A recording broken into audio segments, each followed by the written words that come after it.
Hello, I'm Mitchell, and I'm going to show you how to put together the Ausmera. There's a couple shims in the horns on the body that must be removed.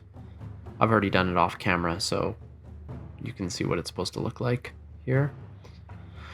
I always test fit my pieces before applying any glue. That way you can make sure that it fits before it goes together.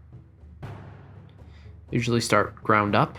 I'll start with the legs, attach them to the body. That way I can attach to the base and it can kind of hold itself up while I assemble it. I would also cross-reference the assembly instructions on our website so you can kind of follow along as you build it. These front spider legs, they kind of go in order from left to right. So I'm kind of clipping them off one by one, starting with the smallest number and just plugging them in, going left and right. There's a little bit more detail on which one goes where on the assembly guide online. And I just use tweezers to make this easier as they get quite small.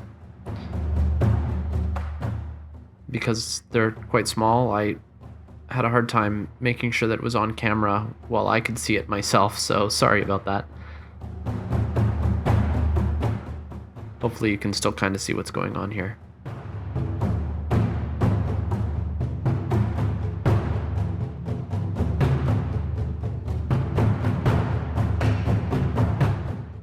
Might also be a good idea to leave these all separate for painting and glue them on last. And that's all the claws glued in. There's a couple back horns that look very similar. Again, I recommend dry fitting so that you can make sure that the horn fits exactly the way it's supposed to before applying any glue.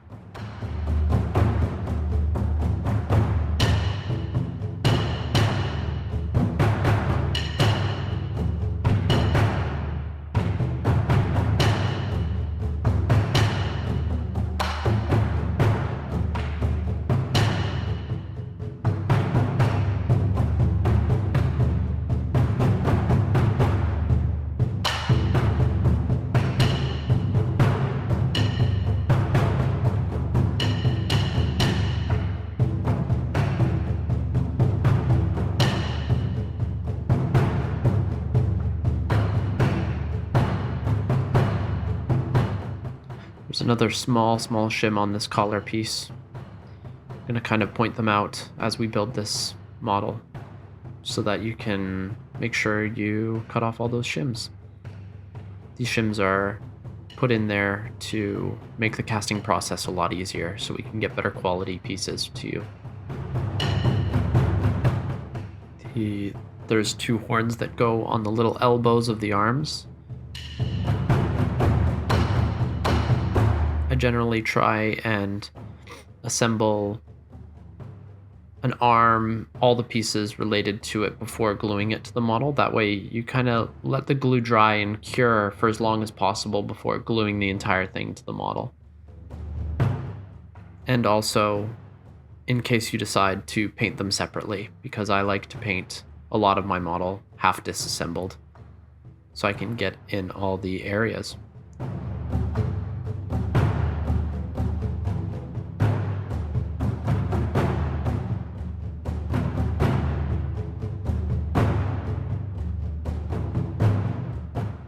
Alright, that's the main part of the body done. Now, there's a couple shims on this neck here.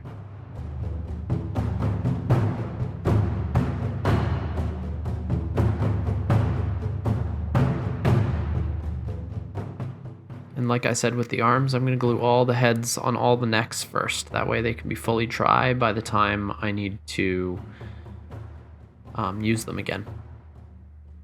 There's also a couple shims in the teeth of this head. So I very carefully cut these off. Make sure you have a really sharp blade, makes things a lot easier.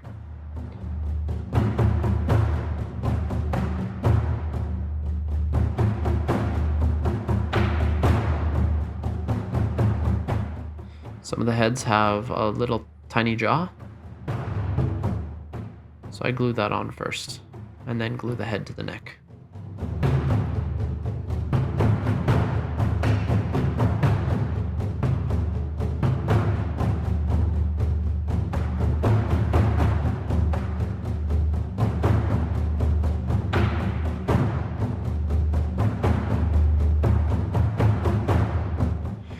There's 6 total heads, and there's kind of 2 left heads, 2 right heads, and 2 center heads.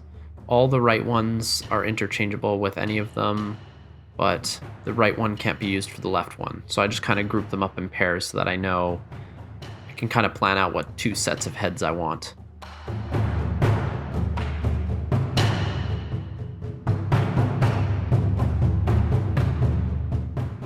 You could even magnetize these heads if you'd like. I've just put together 2 separate sets, and I just very, very lightly glue them to the body. That way, if I change my mind, I can swap it out later.